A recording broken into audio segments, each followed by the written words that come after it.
Hello, it's me, Sky, and today I want to talk to you about my slightly overly ambitious September TBR. When I say slightly over ambitious, I think what I really mean is wildly over ambitious, but I have kind of curated my fall TBR and separated it into months: September, October, November. At whatever point I switch to Christmas, I'm not fully established on that yet, but I am going to have fall reading September, October, November. There was some in August. We don't talk about that. It's okay. But I had so many books, and I probably should have just made like a whole fall TBR video, which I guess I can still do, but I had so many books that separating them into months, like October is for spooky, sort of. I'm not really feeling overly horrific books this year,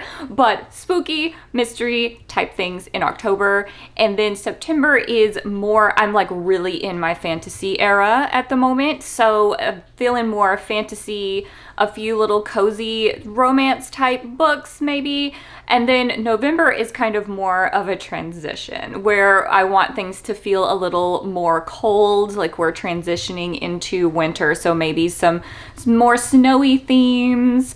I'm not sure how much I'll be able to exactly curate that without knowing, like without having read the book before, because sometimes you just don't know the vibe until later, no matter how many reviews you've heard. Anyway, so that's how this happened. That's how I ended up with like 12 books here, which is not overly ambitious for lots of people, but they're kind of big books and it's overly ambitious for me. Okay, so we're still gonna go through them all, and I know that some of them are not going to happen, and I don't know if they will carry over into October because I have all planned for October too. If they don't, we'll get to them in the future. This is the year of giving myself grace with not meeting goals.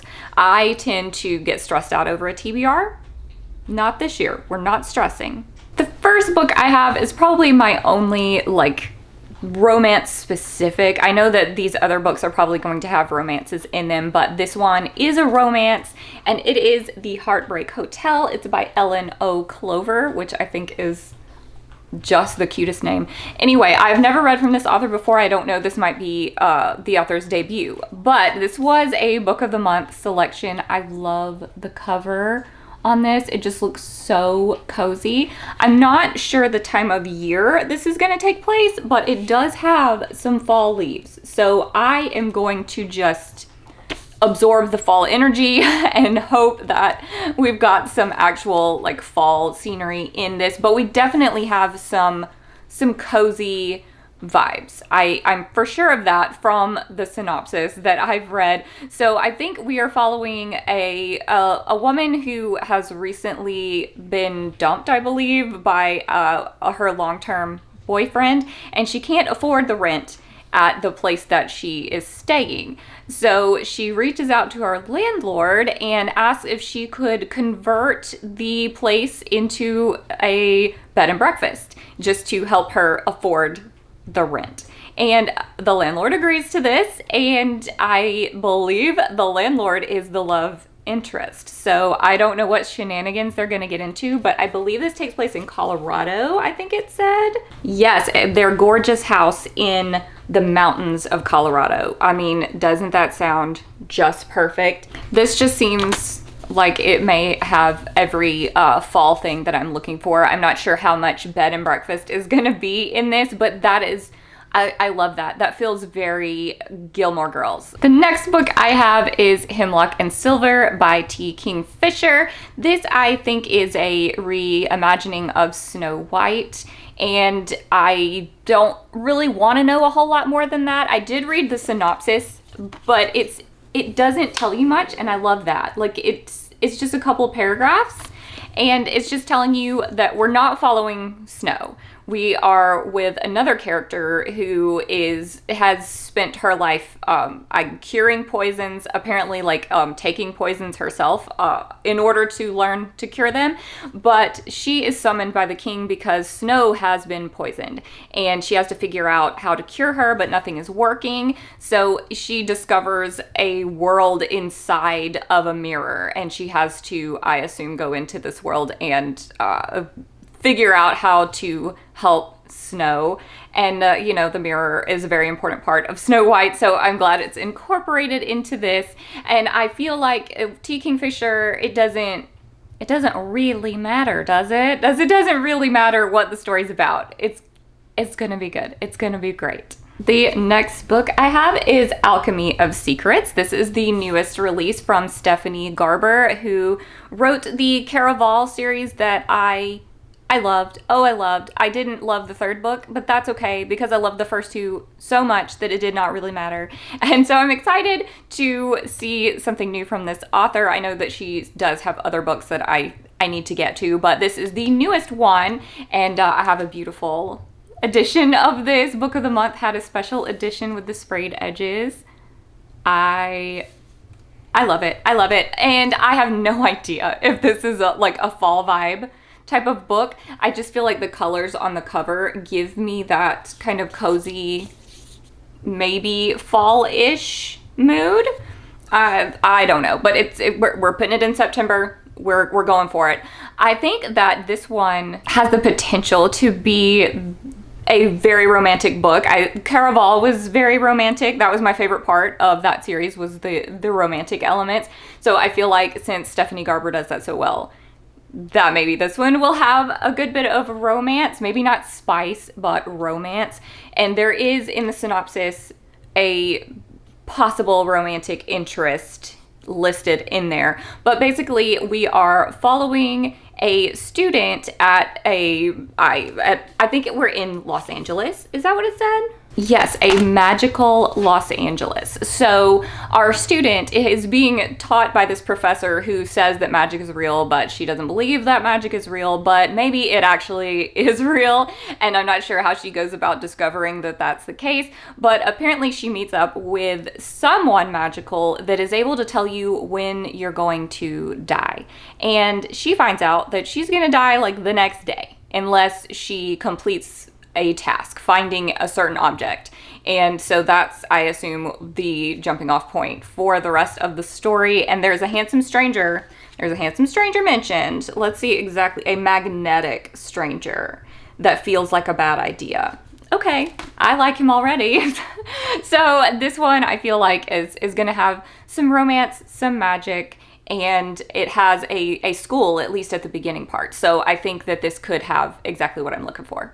The next book on my list is A Far Better Thing by H.G. Perry, and I feel very confused by the synopsis of this, but I love the cover, and I've seen lots and lots of great reviews, so I'm thinking that this might be for me. It says it's kind of a cross between A Tale of Two Cities and Jonathan Strange and Mr. Norrell, which I've not read either of those. Jonathan Strange, we're gonna get there, but I've not read either of those, so I won't get any of those references. But apparently we're following a character who was switched out at birth, like is in the Fae realm, but was taken from human parents, and a changeling left in his place. And I think he's going to try to fix that. He's going to go try and take revenge on the person or Fae that was left in his place, and a lot of other things are going to go down. It's the synopsis just seems like there's going to be lots and lots of like really stressful events, so I'm not sure if this is going to feel cozy, but maybe it will. But the last sentence of the synopsis says, you're shuttling between London and Paris during the Reign of Terror. Generations of violence begetting violence lead to a heartbreaking choice in the shadow of the guillotine. So that sounds intense to me, but I did, last time I was at Barnes & Noble, I read the first page of this book, and I should have bought it then. I should have bought it because I just thought this writing is gorgeous. I just feel like I could get just absorbed into this story. But I didn't end up getting it. I ended up picking something lighter because that's just what I was feeling at the time. But I really want to get to this book. And here we go. Here we go. This is where things are starting to get like wildly outrageous. I did put Jonathan Strange and Mr. Norrell on my September TBR, and I feel like I could read this for the entire month and nothing else, and I would probably be fine. I would have plenty to read. I put it here because I've had this on my shelf for years now, and I haven't read it, and I love Susanna Clarke. I know that it's going to be good, and I think that's why I keep saving it.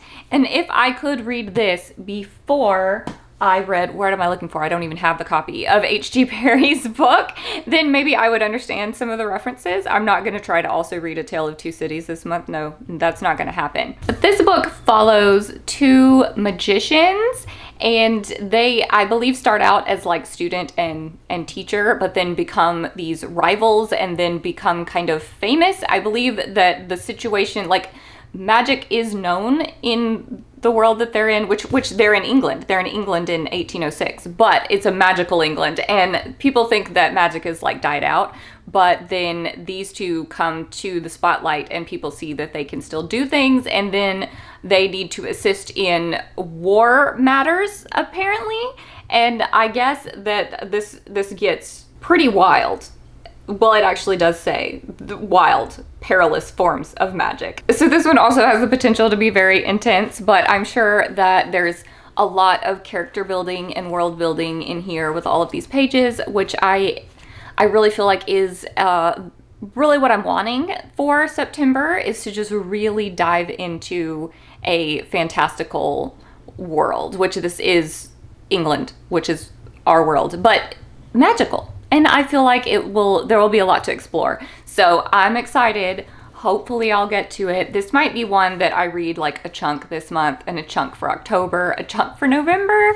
I don't know, but hey, we are reaching for the stars this month. The next book on my TBR is The Thursday Murder Club by Richard Osman. No, I haven't read this book. I cannot believe it.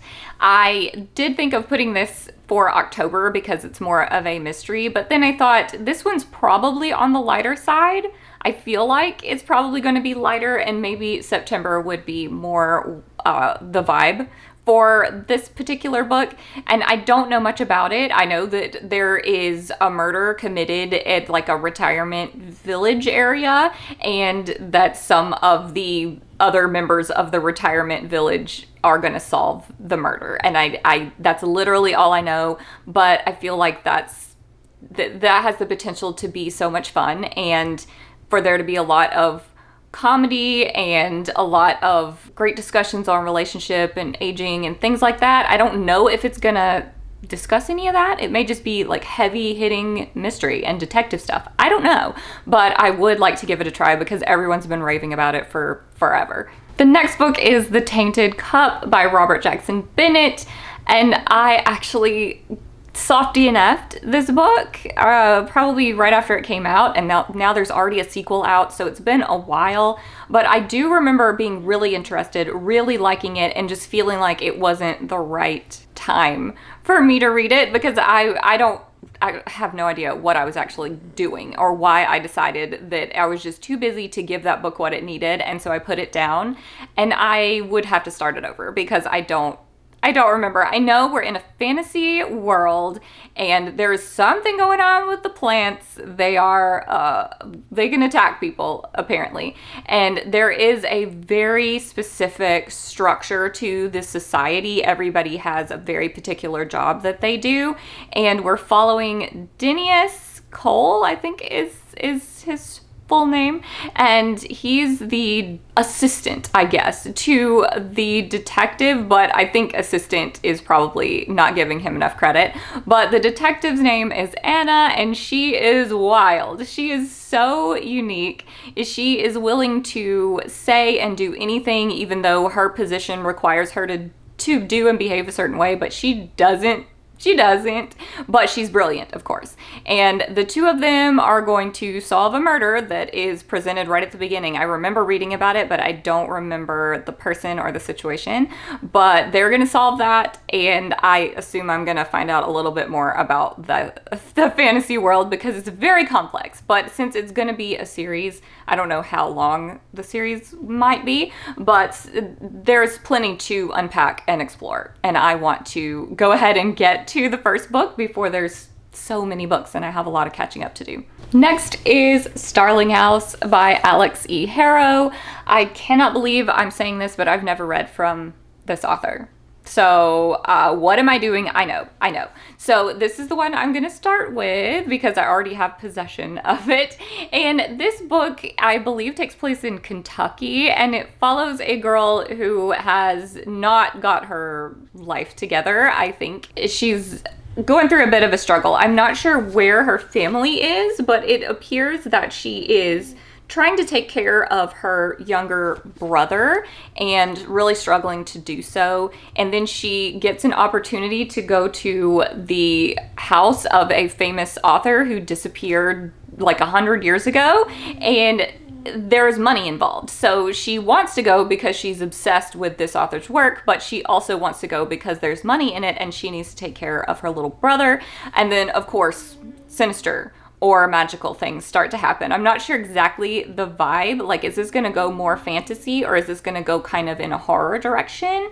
I'm really not sure. That's why I put it in September instead of October, because I just kind of felt like it was going to be more along the lines of fantasy, but maybe I'm wrong. But the cover just doesn't, I mean, at best I would say unsettling, but I don't get like horror vibes from this. Like, is this house haunted? Is the house haunted? I don't know. I mean, it literally says that it's drowning in its own ghosts, but is that like metaphorical? I don't know, but we're gonna find out.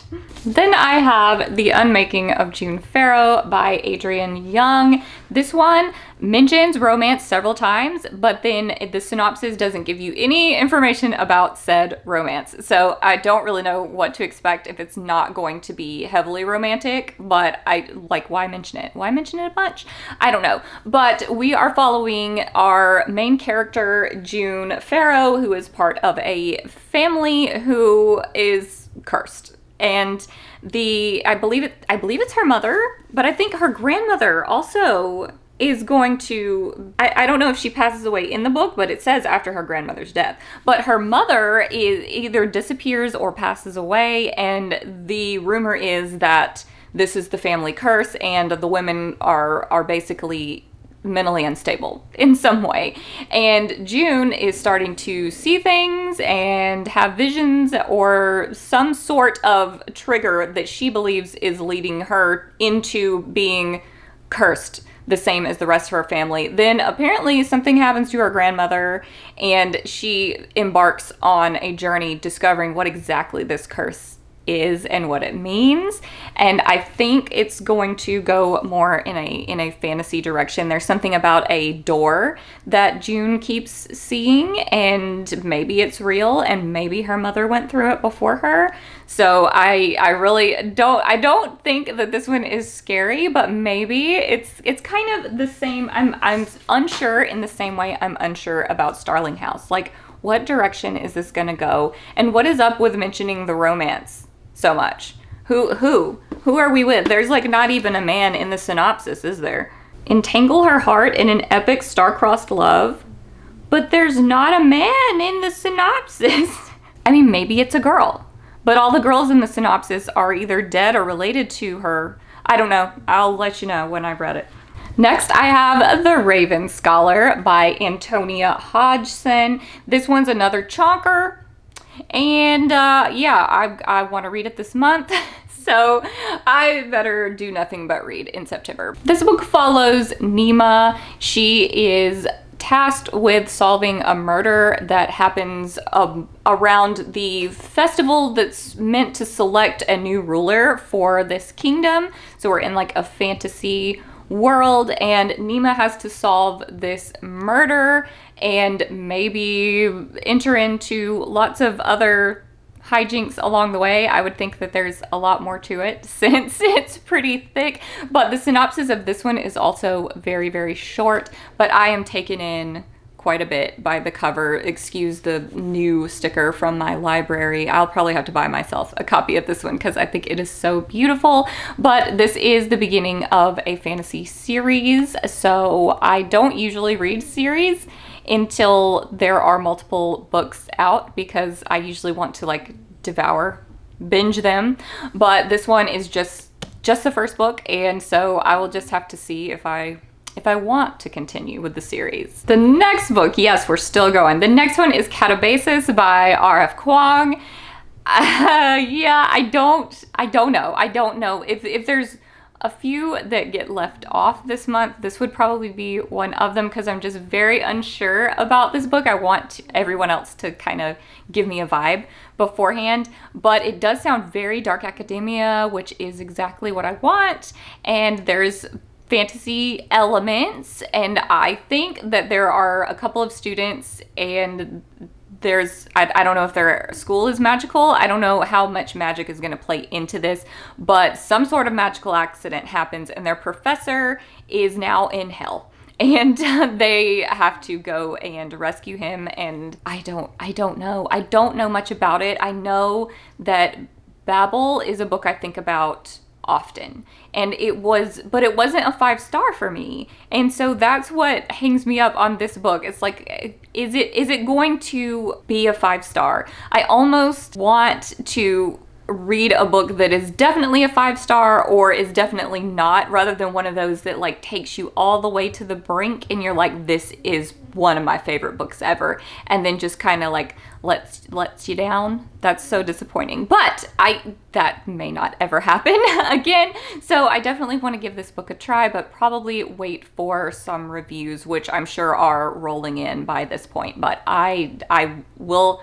watch some reviews and decide for sure, but I think it's going to be on the TBR. The last book that I want to read this month is Alchemized by Sin Lin Yu. This one is not out yet, or at least where I live, it's not out yet, and it's going to come out kind of late in the month. So if I can get my hands on it, I would love to read it. It's another fantasy, and it's about a girl or woman who has suffered from memory loss, but there was some sort of takeover by these necromancers. They have taken over the place where our main character lives, and she has no memory of what actually happened, but she's being held captive by these necromancers, and they tell her she was no one important, that she was just some healer person that completely insignificant. But she's starting to wonder because she's being held by like the most powerful necromancer.